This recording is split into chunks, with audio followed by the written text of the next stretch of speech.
राधे राधे दोस्तों। आज मैं आप लोगों के लिए कुछ स्पेशल बनाकर लाई हूँ और मैं इसको बुलाऊंगी आलू मसाला पैटीज़ या आलू मसाला पफ या पॉकेट, जो भी आप अपने मन से कुछ भी बोल सकते हैं। आप इसे कुछ भी कह सकते हैं, पैटीज़ भी कह सकते हैं या पॉकेट भी कह सकते हैं। मैंने इसमें आलू का मसाला भरा हुआ है, तो चलिए देखते हैं कि कैसे बनाना है। और फिर उसके बाद, क्योंकि आपको भी बनाना है, बनाकर आप भी खाएंगी और फिर मुझे बताएंगी कि कैसा बना है।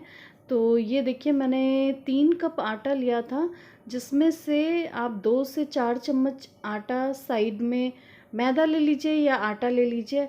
आप गेहूं का आटा भी ले सकते हैं। तो मैंने 2 से 4 चम्मच आटा जो है, मैदा, मैंने साइड में रख दिया है एक छोटे बाउल में। और इसके बाद मैंने इसमें नमक डाल दिया है और 4 से 5 चम्मच मैंने ऑयल डाला है। और आप घी भी डाल सकते हैं, वैसे मैंने घी ही डाला है।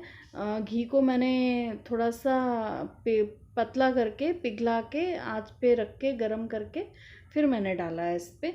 तो अब इसे अच्छे से मसल लेते हैं हाथ से और अच्छी तरह से घी को पूरे आटे में मिक्स कर लेते हैं अच्छी तरह से, जब तक कि हमारे आटे में बाइंडिंग ना हो जाए तब तक हम इसे हाथ से मसलते रहेंगे।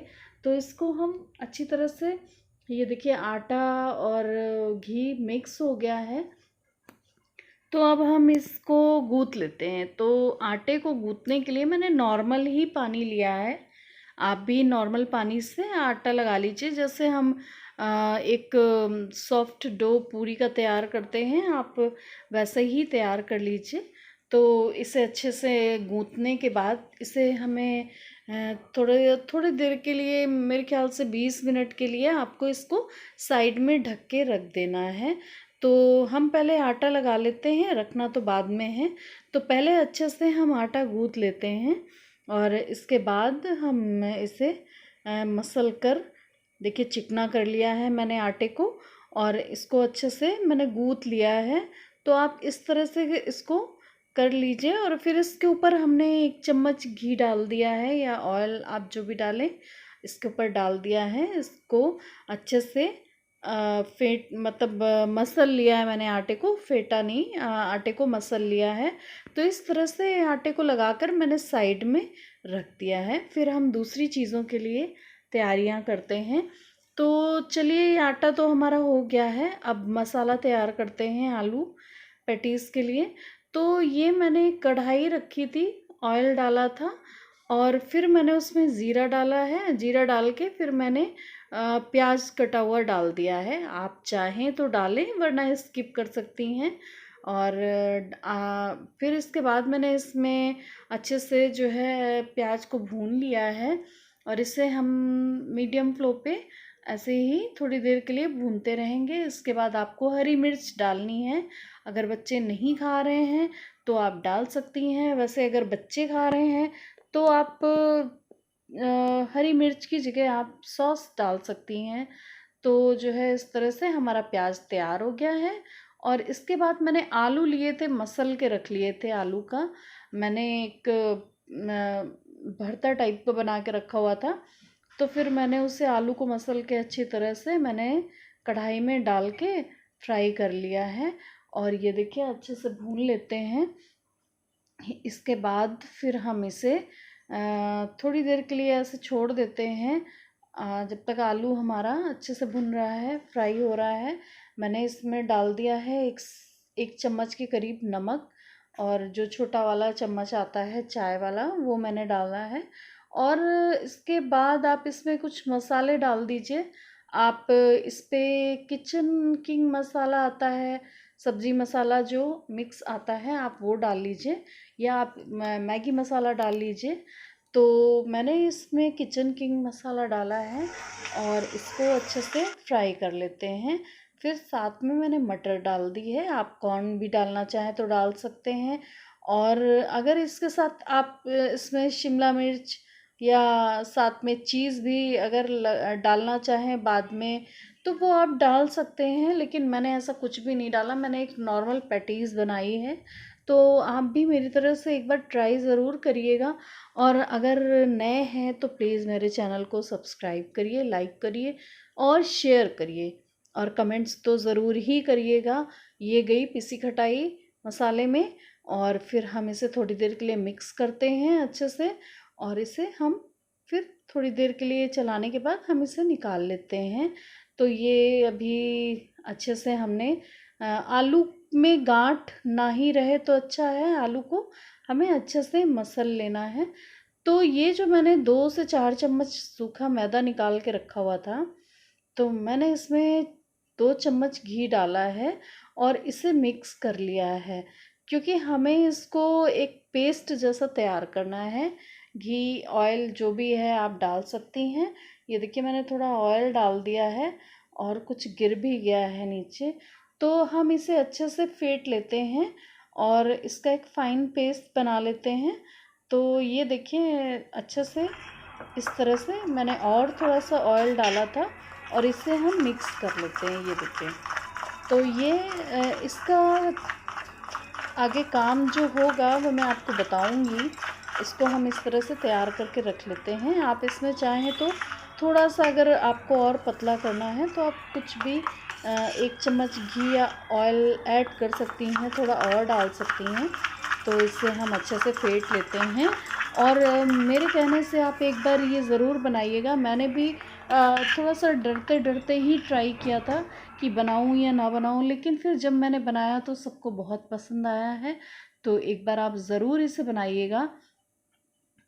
और आधे घंटे के बाद फिर मैंने जो आटा लगाया था, डो तैयार किया था, फिर मैंने उसको निकाल के उसकी छोटी छोटी लोइयाँ बना ली हैं। जैसे हम रोटी के लिए लोइयाँ निकालते हैं वैसे मैंने निकाल ली हैं। तो आप एक बार में 8 से 10 लोइयाँ निकाल लीजिए और इन्हें हम अच्छे से देखिए इनका पेड़ा बना के ऐसे रख देते हैं और हम इनमें सूखा आटा डालकर बेल लेते हैं। तो हमें इसकी रोटियां बेलकर साइड में तैयार करनी है।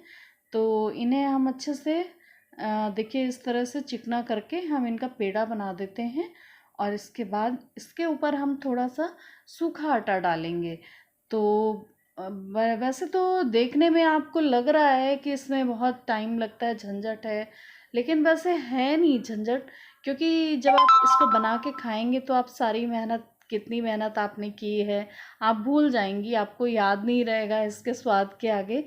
तो टेस्ट बहुत अच्छा आया और मैंने बनाया, मुझे बहुत अच्छा लगा, तो मैंने सोचा आपसे शेयर करूं। आप एक बार प्लीज़ ज़रूर बनाइएगा और मेरे चैनल को आप सब्सक्राइब ज़रूर करिए और बताइए मुझे आपको मेरा कौन सा जो है वीडियो ज़्यादा अच्छा लगा, कौन सी रेसिपी आपको ज़्यादा अच्छी लगी और किस में क्या कमी दिखी आपको। आप प्लीज़ मुझे कमेंट्स करके ज़रूर बताइएगा। और ये देखिए मैंने सारी जो है लोइयाँ बेल कर रोटी तैयार कर ली है।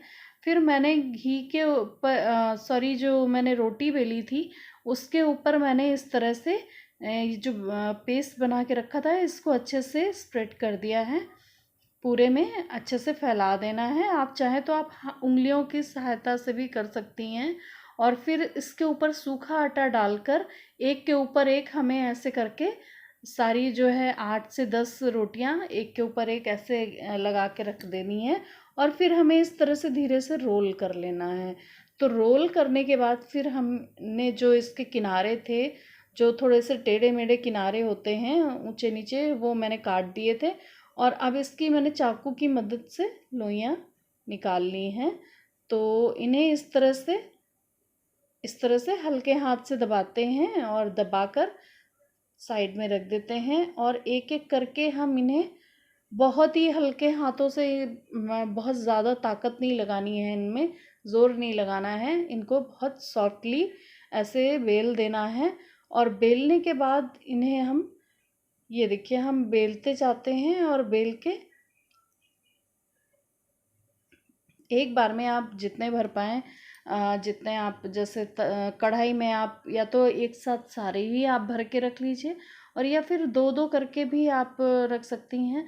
फिर इस तरह से मैंने इनके किनारे काट के मैंने इनको एक शेप दे दिया है। मैंने इसे इस तरह से चौकोर कर लिया है और आप जो जो भी शेप देना चाहें, आप गोल चाहें तो आप गोल भी किसी कटोरी की मदद से, शार्प जो किनारी होती हैं उनकी मदद से आप इसको गोल शेप भी दे सकती हैं। तो इस तरह से साइड में पानी लगाकर, ये देखिए मैंने बीच में जो मसाला तैयार किया था आलू का, वो मैंने बीच में रख दिया है। और इसे हम एक शेप दे देते हैं पेटीज का। ये देखिए ट्रायंगल शेप दे दिया है मैंने। तो ज़रूरी नहीं है, आपको जिस भी तरह का बच्चे जैसा पसंद करते हैं आप दे सकती हैं। और इस तरह से इनको शेप देकर आप साइड में रखते जाइए। तो एक बार में आप जितने चाहें, आप अगर सारे ही चाहें तो सारे तैयार कर सकती हैं। और ये देखिए कढ़ाई एकदम धीमी रखनी चाहिए और बहुत तेज़ तेल हमारा गर्म नहीं होना चाहिए। और ये देखिए इसको धीमी आंच पे इस तरह से सिकने देना है। और ये अपना जो है अगर हम तेज़ आंच में रखते हैं तो जो अंदर से इनकी लेयर होती हैं उनमें कच्चापन रह जाता है। तो इसलिए इनको धीमा ही तेल में छोड़ देना है और ये अब थोड़ा सिकने लगेंगी, अपने आप अंदर तक ये पक जाएंगी। तो इन्हें इस तरह से मैंने करते हुए दूसरी भी डाल दी है। और ये देखिए इस तरह से धीमी धीमी आंच पे इन्हें पकाना है। और सब्र का फल मीठा होता है, तो इन्हें धीमा पकने के लिए छोड़ दीजिए।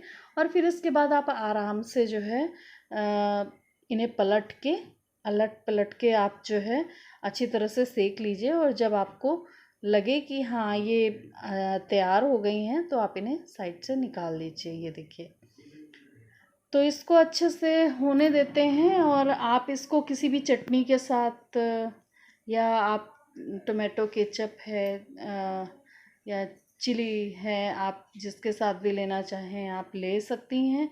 और चटनी आप हरी चाहें तो आप घर में चटनी भी बना सकती हैं।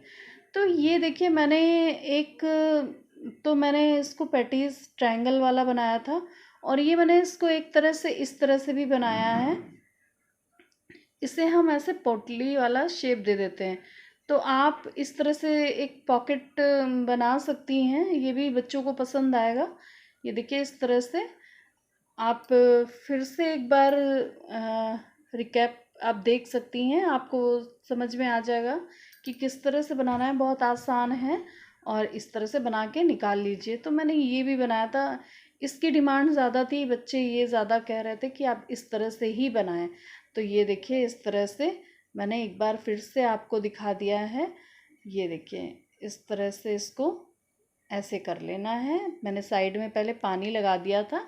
तो इस तरह से आप ये बनाकर आपने ये बहुत अच्छे से चिपका देना है। इनके जो कोने होते हैं इन्हें अच्छे से चिपका के, और इस तरह से धीरे से, मैंने बताया था ना आपसे कि धीमी आंच में सेकना है।